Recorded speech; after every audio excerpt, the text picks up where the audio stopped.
Supreme court में तौहीन अदालत case में एडिशनल रजिस्ट्रार नजर अब्बास ने शो कॉज नोटिस का जवाब जमा करवा दिया है।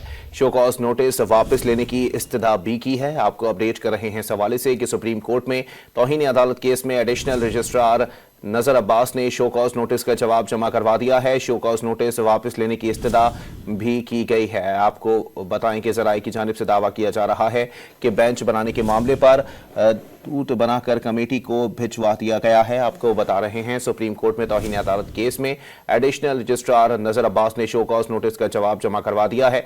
उन्होंने इजहार वजूह का नोटिस वापस लेने की इस्तदा भी की है। आपको बताएं कि ज़राए की जानिब से दावा किया जा रहा है कि बेंच बनाने के मामले पर तूत बनाकर कमेटी को भिजवा दिया गया है। आपको बता रहे हैं सुप्रीम कोर्ट में तौहीन अदालत केस में एडिशनल रजिस्ट्रार नजर अब्बास ने शो कॉज नोटिस का जवाब जमा करवा दिया है। उन्होंने इजहार वजूह का नोटिस वापस लेने की इस्तदा भी की है।